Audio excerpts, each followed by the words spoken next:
Good evening. Welcome to the March 15th meeting of the Sherborn School Committee. My name is Nancy Cordell, and I call this meeting to order at 6:32.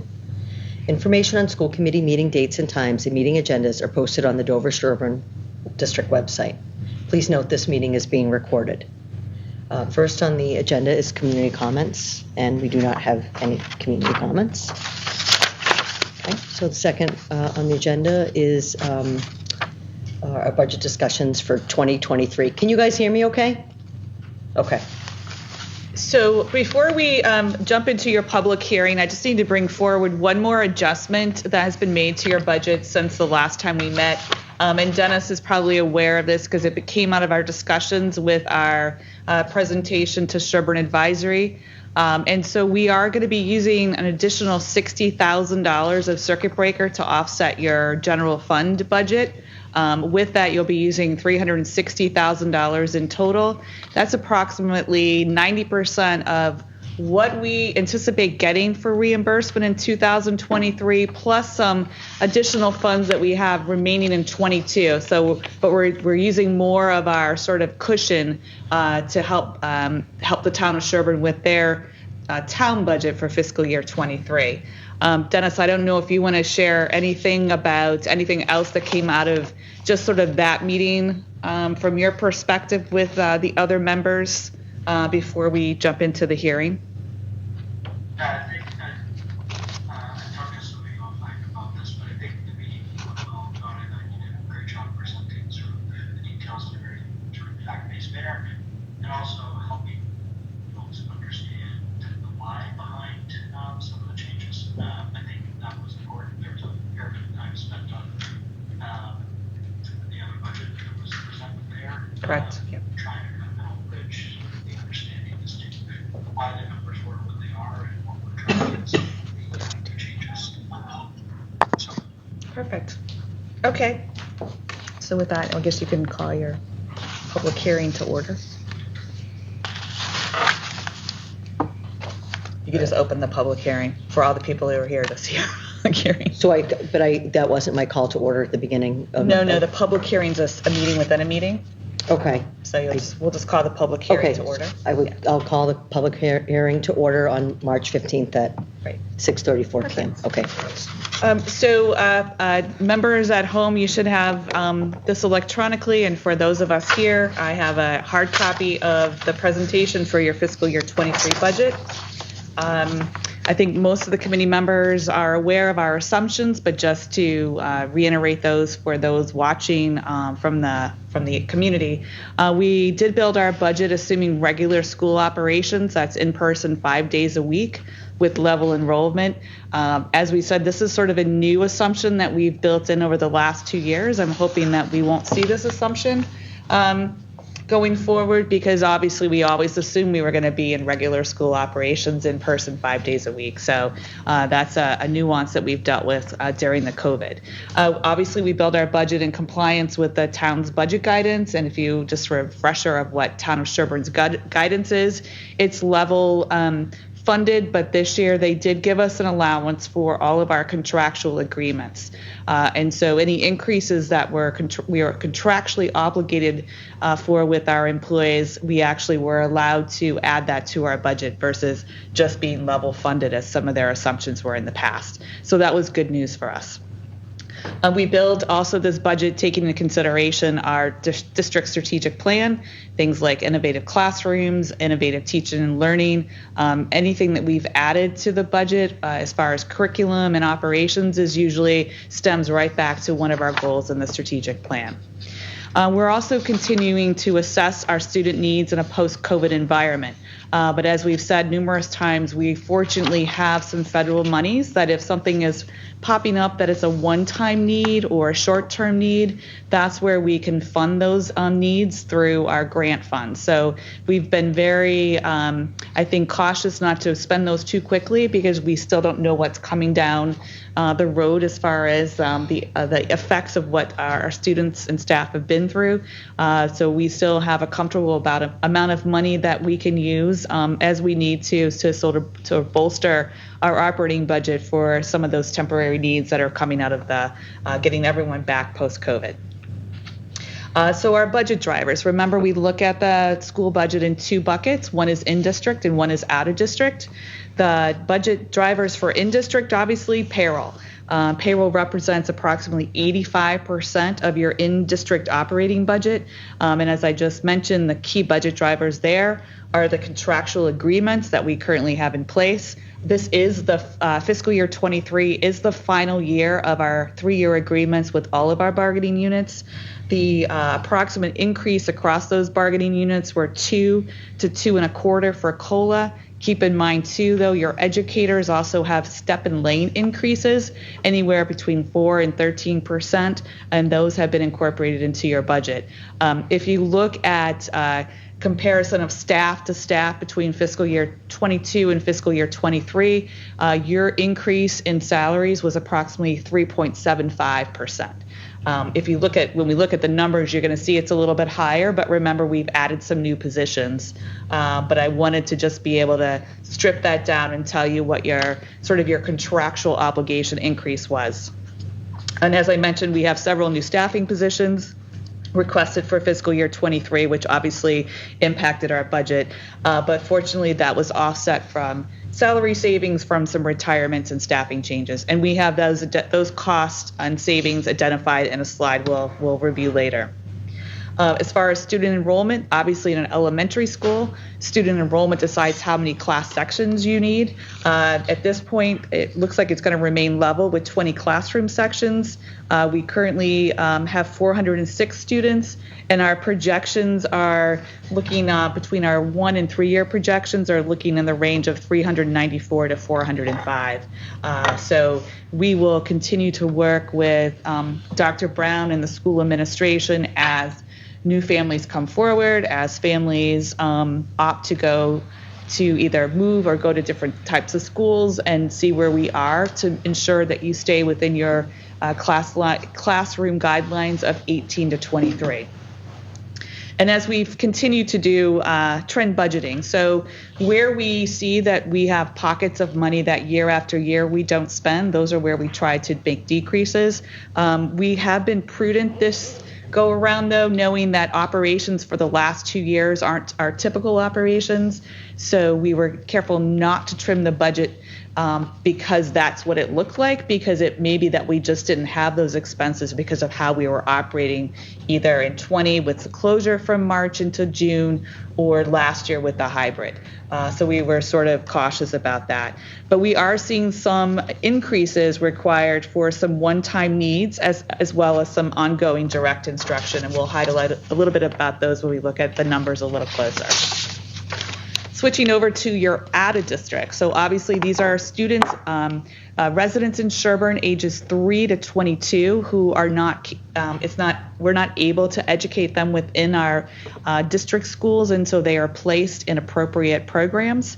We are projecting 10 placements for Sherborn in fiscal year 23. That's up just slightly from fiscal year 22. The good news is we have less than 3 in pre-K through 5 because, as you know, we've been investing a lot in our special education programs here at Pine Hill, and it appears from our low number of students who are going out of district in that age group that actually is being effective. And I think that we all know that that's really playing out when we look at our the doubling of the goals program last year when we added the second educator, and the success that those students are having in that program. Obviously, the other budget driver for out of district is what we just talked about, is circuit breaker. So we are using $360,000 to offset your general fund expenditures.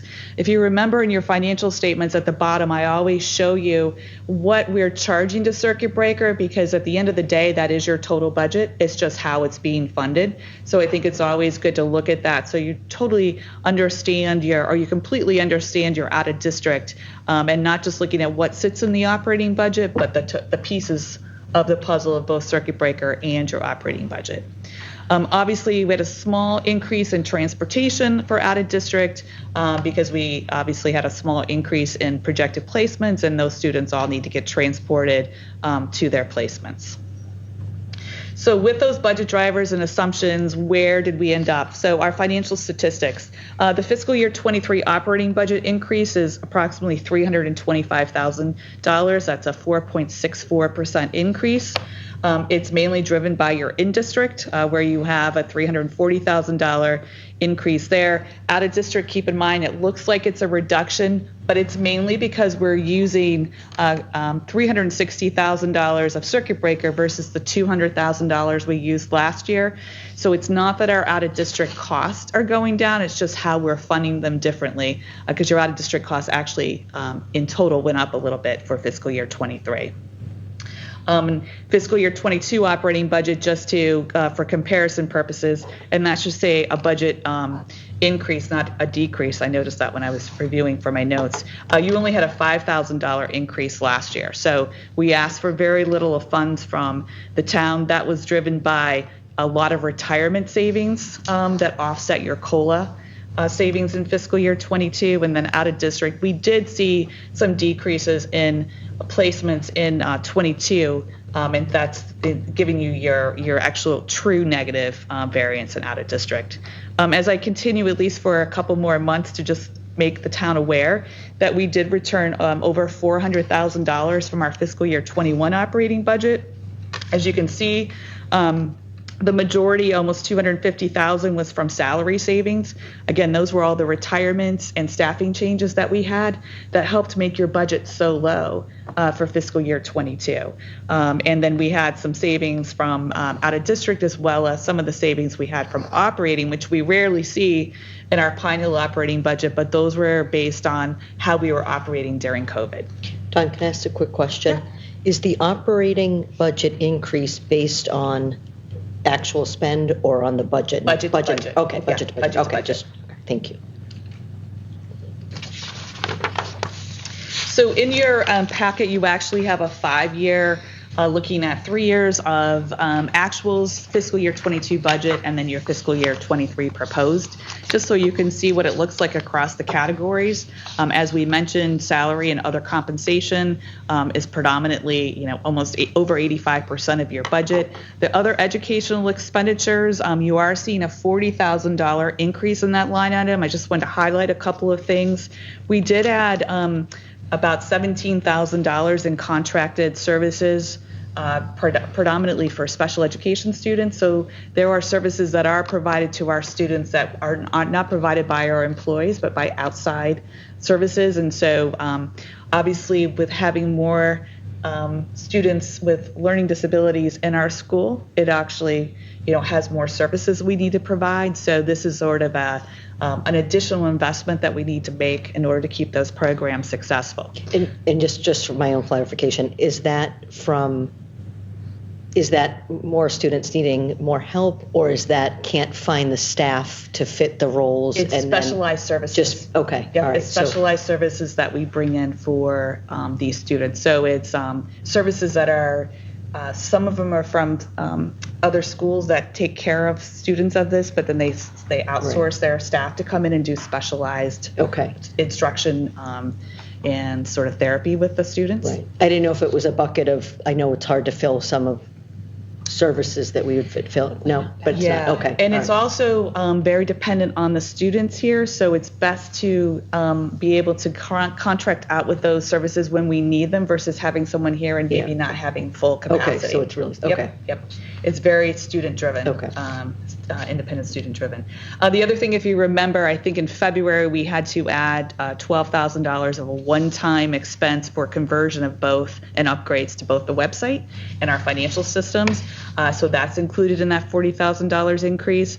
We've also increased the principal's equipment and furniture line item by $5,000. And for this next coming fiscal year, as we continue to want to invest in more innovative furniture, to give the staff more opportunities to get away from the rows of desks and some of the cool things that they're doing. And we had a little bit of an increase in classroom supplies and a little bit in technology software. But all in all, it was all things that were needed, and I think more than half of it was sort of driven by the needs of our students in the building. And then again, you can look at your tuition and transportation. I do asterisk against tuition, so that you can see the $440,000 we have budgeted for out of district tuition is really is really 800,000 of actual tuition. It's just, again, it's reduced by the 360,000 of circuit breakers. So just something to keep in mind as you think about what our expenses are for out of district. So looking at the summary of staffing additions that we've done, and these are all in district. So just to recap what we've been building since November all the way till February. So some of these positions are already in place, and we've been using either ESSER money or savings that we have from the current year to fund. So we do currently have a 1.0 combined math and SEL specialist. Remember, we're sharing the other half of those two positions with Chickering. We have added a 1.0 educational assistant to support the math specialist, so that each of our specialists do have an EA associated with them in some way. I know every school is using them a little differently to be able to provide some of the small group and direct instruction for their goals that they have set up. We are increasing your ELL educator here at Pine Hill to a 0.5. So we had to pick up a 0.3 because we had 0.2 already in the budget. We've already been operating with a 1.0 behavioral BCBA, but we're having to incorporate it into the budget. So we've already had a 1.0 BCBA, but it wasn't fully incorporated into the budget until fiscal year 23. So some of the brand new ads that we're not operating with this year is a 0.5 adjustment counselor. Again, we are sharing that with Chickering, so there will be a common person who will sort of take up some of the extra need that we have with our existing counselors and be able to cross both schools, which I think brings best practices, and I think we've found has been beneficial. And we've already been experiencing the addition of a floating nurse to support not only our nurse leader who's housed here at Pine Hill, but also our high school nurse based on the enrollment at the high school, and just the needs of our nurses to be able to do all the screenings and additional paperwork that just comes with being a school nurse these days. So that 0.25 is 0.25 at each school, and so Pine Hill's share of that is a quarter. So just as I mentioned, we do have some salary changes and retirements that helped offset some of these increases. So we've added a little over 200,000 of staffing positions. We've had salary reductions from retirements and staffing changes of about 120,000. So the net addition to your budget is about $85,000.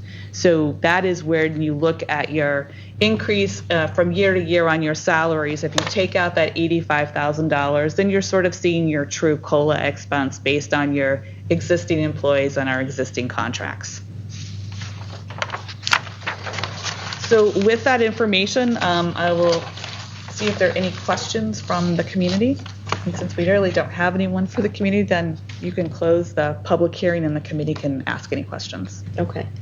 So I will close the public hearing, and we'll go to the school committee if anyone has any questions on what Dawn just presented. Dennis, Amanda? I'm good. It's a little hard to hear. Oh, do you have any questions? I should have that. No? Okay. Okay, so I will be asking you to approve the budget as presented tonight to be submitted to the town as our final budget. Okay. Do I have a motion to approve the FY23 budget as Dawn just presented? Sangita Russo, so moved. Okay, sure. I need a second. Dennis Quan, second. Thank you. Any discussion? Okay. Roll call. Sangita Russo. Dennis? Dennis Quan, yes. Amanda? Amanda Brown, yes. Nancy Cordell, yes. Perfect, thank you.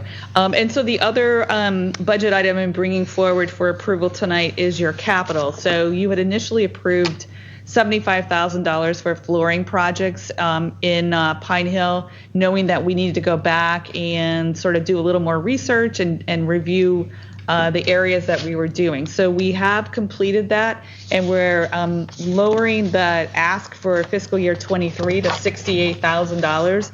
I included that schedule in your packet.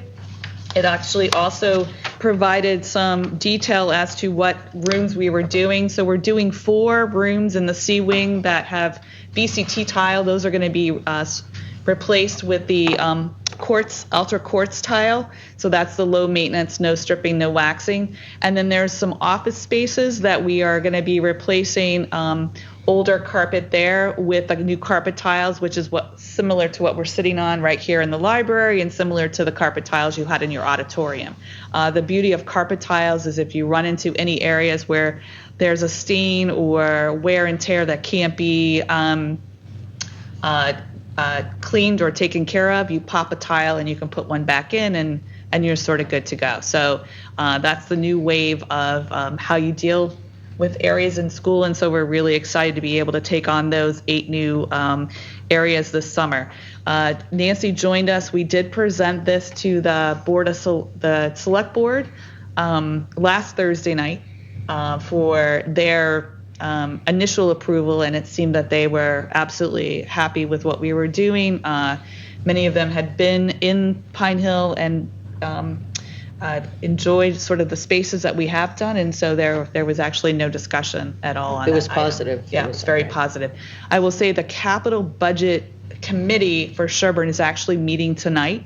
And so I did share with them the memo that we prepared for the select board and also the updated quote. So they're meeting tonight to do their sort of approval before it goes to the open hearing for the town on, I think it's March 26th. So I am asking you to approve your revised budget request up for the floors for $68,000. Okay. Can I have a motion to approve the revised budget, capital budget for FY23? Keita Russo, so moved. Do I have a second? That's one. Okay, great. Second. Any discussion? Nope. Okay, Keita? Keita Russo, here? Yes. Yes. Amanda? Amanda Brown, yes. I'll figure it out. Dennis? Dennis one, yes. And Nancy Cordell, yes. Perfect. So as I said, your work is complete now, and it moves on to the towns for their work. And so the next meeting is the town's public hearing scheduled for Saturday, March 26th. We don't do a separate presentation for the school budgets. Advisory will present to the town line by line the Article 4. But they don't talk about the budgets in any detail unless there's a hold put on that. So we're not anticipating having to answer any questions about the school budgets, I think, based on where we came in. Then obviously town meeting is scheduled for April 26th and the town election is May 10th. The May 10th I put on there for the town election because the capital project, if the floors are deemed to be something that the town is going to borrow for, it will be a ballot item on the ballot. So just keep that in mind. I don't know exactly how they're funding all of their capital projects yet, and we'll find out more about that on Saturday, March 26th. But I just like school committee to be aware of that if we're not totally done until the election, if your capital projects are deemed to be something that has to be bonded. Okay, great. Okay. Don, thank you so much. You're and welcome. You're a paragon. This is, I mean, we make this easy for all of us, for the town. Every year, I just think, thank you. You're invaluable, and just the way you explain it and fight and put things in. Thank you. We really can't. I can't say that enough, and I think everyone shares that with me. So really, My pleasure. I totally enjoy what I do. So okay. Thank you. Thank you. And I'd like to turn it over to Superintendent Smith. Thank you, Madam Chair. It feels so good to be here in such a wonderful place, Pine Hill, for our in-person meeting. So we've been doing that for the past 2 weeks, and we're very hopeful going forward that this will be how we're able to conduct our meetings. So I want to talk about actually a message I sent home right when we came back from the break to all families about the situation escalating in Ukraine. I just want everybody to know here that we certainly stand by our families, those dealing with this very heartbreaking violence and conflict. And our message to the community and in our schools is one of empathy. Closer. So we're actively, working with our students, with our families, with our teachers to be able to provide that. Also guidance and counseling if needed. And I will tell you, after the message went out, there were families that were able to, again, call their schools, connect with their principals, guidance staff, and making sure that we're offering that support to our children who are seeing this before their very eyes. And we're also using it, and we've got a wide range of ages. Obviously, our littlest ones, through high school, age appropriate, but we're calling them teachable moments. So there are opportunities. I don't think this is an easy thing to teach, but this is something that our staff is taking on and we continue to learn, as all of us, I think, are doing.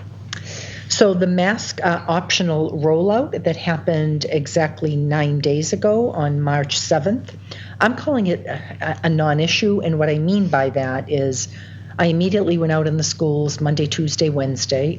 Certainly, I started out in the cafeterias at the high school and the middle school, and there was a range. There were some students that chose to be masked. Teachers were telling me, some classes they're masked, others they might not be. Teachers also, when they were working, a teacher shared with me when she was working closely with a student, and especially if the student was masked, out of respect, even if the teacher had decided, to unmask, she would put the mask on when working closely with the student. We have signs up in every one of our schools, respect the choice. You have them here at Pine Hill. My favorite was, as always, Dr. Brown took the time out. I showed up here, I think, on a Wednesday morning. Was happy to walk by myself, but I always loved when I have a tour into the classrooms and I get to hear about what's happening with teaching and learning, what's happening with our students, how we're supporting them. I love going into your classrooms. I can walk in, the teachers continue to teach. The kids, not so much. They're very curious. I got invited to a birthday party. Yes, you did. Got to get that date down. And my favorite was, you forget. So I walked into a classroom, and it was a class I had read in probably about a month ago. And, a little girl looked at me and recognized me. And she was like, you were here. I can recognize. And it just is such a wonderful opportunity, surprisingly, at Pine Hill at the time, and I'm sure it changes all the time. You probably had a 90-10 split as far as we'd go into each class and maybe we'd count 3 or 4 students that were masked, in the classroom, and they weren't missing a beat. So I just want to assure the families, hopefully we're respecting, your choices for your children. I know our nurses, our principals, our leadership teams are doing everything we can, and that's why I guess I should call it seamless is probably a better word than a non-issue. It's seamless. I will tell you, we do meet, and we were meeting every week with our health and hygiene advisory. That was very important to me during this time. We are going to bi-monthly meetings, which we're still looking at data. It certainly has seen a very steep decrease. And in 9 days, and we've sent this information home to families, we've had 4 cases in our school community. And that takes into account, obviously, the weekend days, that's staff and students. So it continues, to be very low. Also, we're very busy with a couple of searches going on. So Dr. Tiano is moving on. He's our interim principal at the middle school. He was actually just named as the new superintendent coming into the Ludlow School Committee, Ludlow School District. I wish him well and thank him for his service here. That being said, and I know I'm at Pine Hill, but it makes a difference for your little 5th graders, moving up to, 6th grade at the middle school. So presently we have 3 finalists. Our schedules have come out as far as the finalists next week. I think on the 21st and the 23rd are going to be in the district. That information will be sent out to all families to make sure that you can take part in forums, and I believe those are going to be virtual and in person. For the community, it's virtual. Yeah. But for the students, I think they'll have an opportunity in person, as will our staff. The end is an interview with myself and your superintendent-elect coming in, who clearly will be making that decision, for the principal that she will work very closely with. And that being said, We also have our search committee, which I am heading up for your assistant superintendent to replace Beth McCoy, if you can do that. And I have irreplaceable people on my team. I'm very, very lucky. So we've put a lot of time in. We've got members here that have joined me in looking at the numbers and numbers of applicants. And again, we are in the middle of the process, so out of respect for that, at some point we'll share with you how highly the Dover-Sherborn community and working in this district is thought of. So we're in that process. We hope to let the principal search complete, all the while we're doing our work, to be able to then devote the same kind of time, which results in, again, opportunities to come into the district, meet with the different stakeholders, and then an opportunity for superintendent-elect. I will join her in interviewing your finalists, which are yet to be named for that committee. Also, we have, you know that one of the priorities, or I always call them the big rocks with the school committee, was looking at some of our communication needs. I just attended a conference today with Tri-County superintendents, and we had a presentation on how communication has changed and what has happened this past 2 years. So I felt good about what we were doing. You know, really looking at getting information from our families, and every superintendent was saying, you know, we're overloading families, and we've got to be careful as far as what families are able to read, what information we need to get. A lot of talk, and you heard tonight in your budget about your commitment to your website. So, you know, we are looking at that and making sure that we're able to put a lot of this information on our website for those that want to go deeper. So I have great hopes that we'll have some end products by the end of the year with looking at, I call it a district report card, which you should be so proud of the work you're doing and sharing that with all of your families and beyond. So we're starting work on that, and Dana Lanham, who we're working with, is a resident of Dover, and her kids attend your schools in DS. Also, we're working on an audit. I'm calling it a central office audit. Sherborn. Yeah, Sherborn. What did I say? Dover. That's okay. Goodness, That's I'm sorry. No, she could have moved. I'm sorry. No, Sherborn. Oh, my goodness. So we're working with UMass Boston, the Collins Center, and we're looking at and what a central office audit does is, again, it's looking at how are we working with our principals to make sure, you know, hiring happens, you know, to make sure and I want to tell you, we do an excellent job. I sit there every day, and having come from a large district, and I look at how many people are doing the jobs of probably many more people. So the work gets done, but we're actually just having kind of an internal audit to talk to our customer service, our principals, our teachers, many, many different stakeholders to take a look at, you know, the positions and to make sure that we're using people in the best way possible.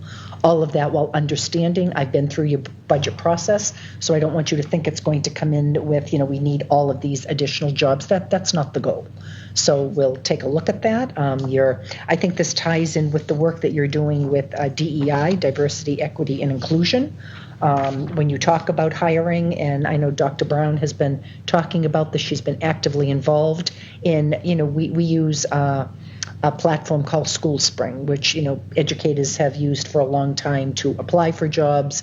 But we're also looking, if we're looking to have a diverse staff for our students, you know, we're looking at other ways to advertise these things. So these are things, again, that will come out of, you know, this audit and talks to us about what we're doing.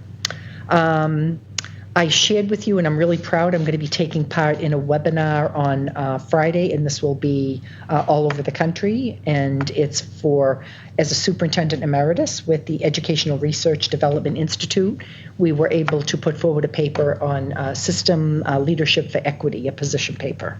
So I'm really proud to talk about that work, and you will hear me talk about some of the work I did was working with school committees. So I loved people when I looked at them and told them I had 16 school committee members to work with. And we've just done some great work, and it's about getting buy-in. It's how you work with your stakeholders to make sure the very important work, a lot of it is about equity, is something that takes hold. I was so pleased to come here, and it was already work that was, you know, certainly happening in your district. We have an equity audit going on right now, and looking forward to, again, being reflective in our practice and looking to improve where we can. I had the opportunity to attend the Metco conference, which was held at Gillette Stadium. We got to take a picture out on the football field. We got to meet, I think it was Joshua Kraft, who had given the room to the Metco superintendents, directors. I was there with Monique Marshall-Veal. It was a great opportunity, again, to talk about, how best we are servicing our Metco students. A lot of dialogue, a lot of talk, a lot of suggestions, a lot of best practices. So it was, again, a very worthwhile conference. I haven't had time to really follow up with Monique, but we will follow up and share that with our leadership teams. And as far as upcoming meetings with our joint school committee meetings, we've had so many of them this year because of all of the heavy lifting that we have been doing since I came on July 1st, and certainly it was going on before that. So we're getting to a point where you actually have 2 meetings scheduled for April. I've talked to the joint chairs. We have a dynamic team with Nancy Cordell, Sarah Gutierrez Dunn representing the Dover School Committee, and Kay Potter for the region. So we meet on a very regular basis, and it felt good to actually say, okay, what can we talk, not what can we talk about now, but what can we focus? Can we go back to the strategic plan? Can we look at? And right away, they talked about sustainability. You actually had high school students. Dawn is leading this group on sustainability. I think Dr. Keogh handed that off to you when he left, and you're so pleased. Another thing. But they presented last night to Dover. Right, a climate emergency statement. Both Dover and Sherborn should be having it on their town warrants. So just bringing awareness to what is happening in our sort of environment, and these are freshmen and sophomores. They're go-getters, and they have no fear. They're presenting in front of all these people last night and do a wonderful job. So, and that's just one piece of what the sustainability task force does, and it's a combination of students, but also residents and staff. And so there's different subcommittees, and I think that's one thing we'll report out, similar to what we did.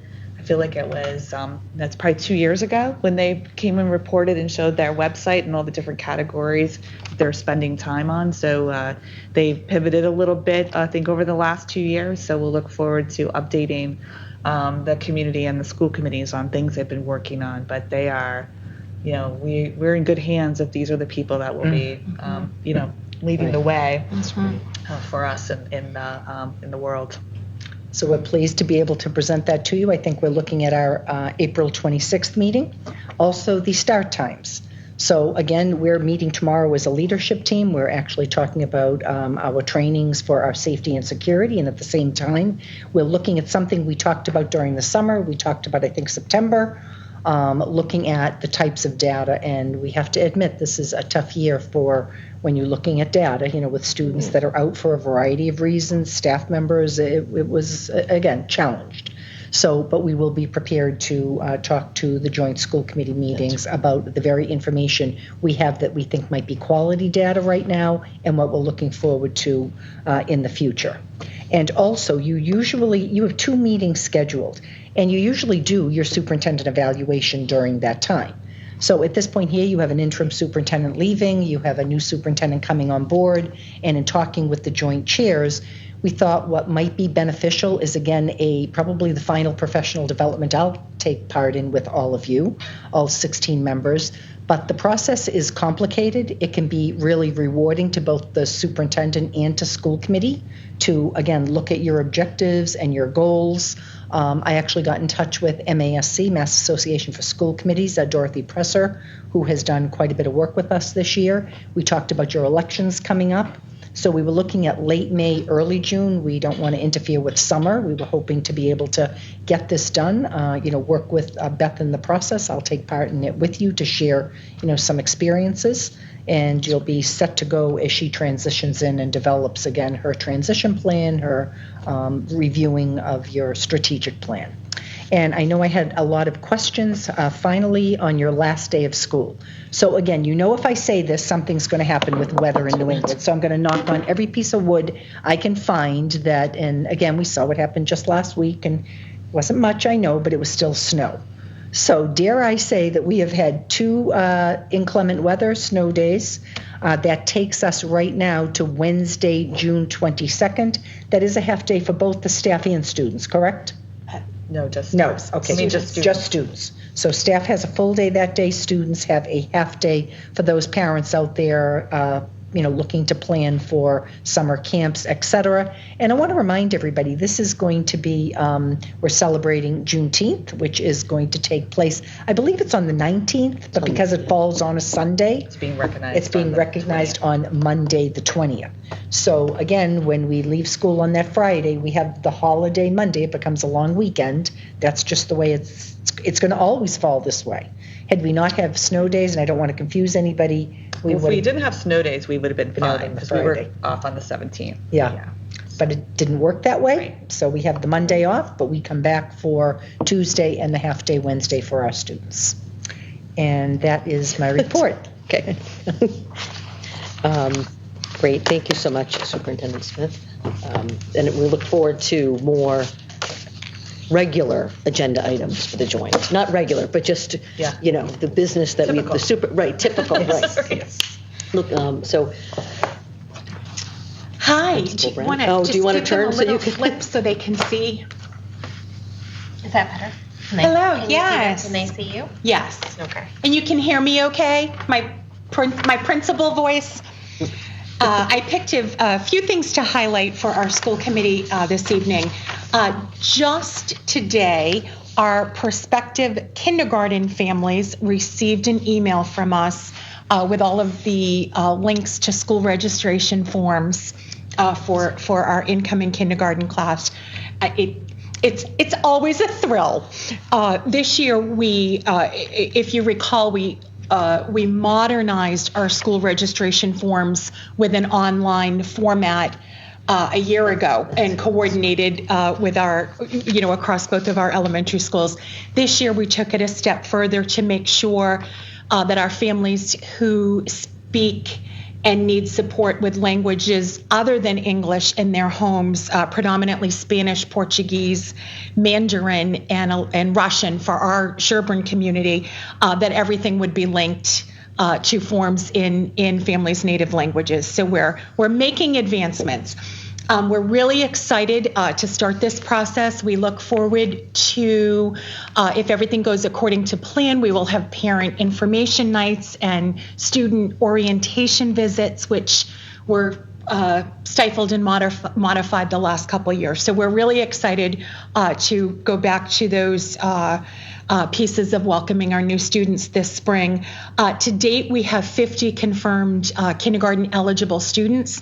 Obviously, families get in touch with us as they move into town, and it's still early to anticipate if we'll be enrolling and how many students we might be enrolling through our MECO program. But we always hope for a minimum of 2 students per grade level through the MECO program. I wanted to share, for a couple of you, this is quite redundant, those school committee members who sit on our school advisory council, but I wanted to share one of the school improvement focus areas for this year has been to make more robust the role of our technology integrator and how that person interfaces with curriculum, students in their classrooms, and teachers who need support with the plethora of online and digital resources and presentation apps and softwares that enhance our student learning. So we've been going from an old traditional lab model where students had technology once a week at a pre-designated time to going to a push in the classroom, collaborate with classroom teachers, and make learning more alive. And I wanted to share that both at Chickering and at Pine Hill School, our tech integrators are being trained and getting certified in something called Project Lead the Way. And I put a little description in our in my report, but the things that our school advisory council has been talking about, making sure that the design process and inquiry and going beyond coding. Coding was new and jazzy 10 years ago, and we need to make sure that our children have all those portrait of a graduate skills and 21st century learning skills. So we're really excited for Teresa Baname to partner with our grade level teachers, particularly with an engineering and computer software bent. I also, this dovetails to what you were speaking of, Kathy. I wanted to highlight some of the wonderful mentor opportunities that our Pine Hill students have with our DS middle and high school students. And I spoke to the Beauty and the Beast mini infomercial presentation that they did for us last week, which had us all breathless. The middle school has a CAGS leadership program, a club that students are in, and they are coming to help us harness our rainwater and our groundwater to make sure that we are using these resources. You can't see now out that window because it's dark, but there's planting beds and a butterfly garden, and we don't have a water source over here other than the rain. So they're going to help us with that. They're making a proposal, they're figuring out fundraising, and they'll be working in our school in April and in May. And finally, the committee that Dawn chairs, apparently, or leads, or is integral part of the Sherborn Sustainability Committee, our high school students who, as you heard, are impassioned, as they were when they were here as younger learners, to save polar bears and help with pollution and all of the passions they started as young activists a handful of years ago. They are working to help us bring educational opportunities to our younger students around sustainability. Again, the transportation, the things that people can do in their home, and water, specifically water. So we're really excited when the older students come partner and mentor with our younger students. It's extra meaningful. So that's what I was lifting for this evening. Great. Thank you. And as always, it's uplifting, and there's always some process for something being improved here, always. So thank you. Keeping everyone energized and happy. I feel like Dilbert trying to keep up with our young learners. All right. Over to you, Dawn. So you have your monthly warrant report, talk about typical agenda items. So again, if you ever have any questions, feel free to reach out. We do keep copies of all of your warrants at central office, but they're also at town hall. Yeah. And Nancy is your signer. Yes. Moving on to the monthly financial report. As you know, I carry forward the report every time we meet and only put in new information in bold, and there is no bold, so we've been operating as I have been reporting to you. The only bold statement is that we will continue to monitor your net operating results to make sure that we end with zero and not any red. As you can see, we're treading pretty close to being at that zero number. There is quite a bit of red. The payroll should stay pretty stable because almost all of that's encumbered except for substitutes. And Dennis, I was thinking about one of your questions, I think back in October, about, we've got a lot of money left in substitutes. So I hope you looked at that now and see that we're actually in the red when it comes to substitutes. So we've been going to town on that line item. The expenditure side, we do have things that aren't encumbered. As they come up, we expend them. So that's where I'm watching to see how it's all going to shake out. But we will make sure you end the year with either a little bit of a give back or zero, because again, we don't want to, we can't really finish the year off in red. So that's the only thing that I wanted to highlight. Again, everything is stabilized. Again, for your purposes, we have just a little bit of information about the various ESSER grants, and we're just now starting to spend some of those. And so in one of your later spring, May, June meetings, I will give you a summary of what we have had spent to date. And so you can see what we have to carry forward into fiscal year 23. All right, great. Dawn, do you speak about the school choice? You'll speak about the school choice, what we have to vote on? Okay. So again, this is something we're required to do and vote on each year. It is going to be submitted to the Department of Elementary and Secondary Education, your vote. So under Mass General Law, Chapter 76, Section 12, it requires local school committees to vote annually as to whether or not the district will participate in school choice. Our schools, and that is Sherborn, Dover, and the region, have historically voted not to participate in school choice. So should the committee decide not to participate, we have a recommended motion. I know there might be questions on school choice.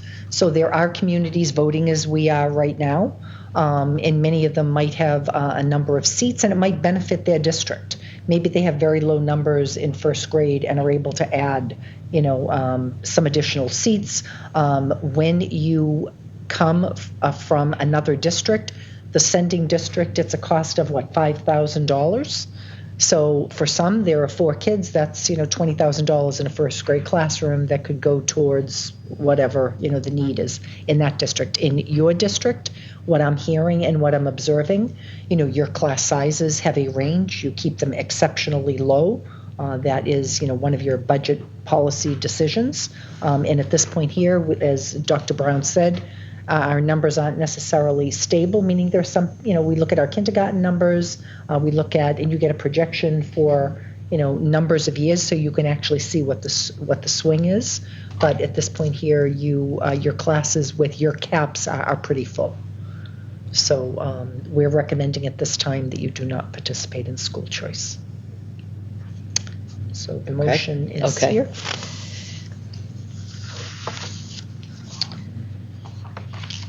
Can I have a motion to have the Sherborn Public School not participate in school choice program for the 2022 and 2023 school year? Gita Russo, so moved. Do I have a second? That was 1 second. Any discussion? Oh, okay. All right. Gita Russo, yes. Okay. Amanda? Amanda Brown, yes. Dennis? Dennis Quan, yes. Nancy Cordell, yes. Thank you. Thank you. All right. In the packet was the minutes for February 8th. Could we have a motion to accept the minutes for February 8th, the Sherborn School Committee for February 8th? Can I have a motion? Gita Russo, yes. Okay. I am so moved. So, Dennis Quan, second. okay. Any discussion on the minutes? Nope. Okay. Gita? Gita Russo, yes. Amanda Brown? Amanda Brown, yes. Dennis? Quan, yes. Nancy Cordell, yes. Okay. So that was for both your both items on your consent agenda. Okay. All right. Sorry. Yeah. Donation and the- I'm sorry. yeah. Okay. I always. Yeah. Okay. And then I think we can,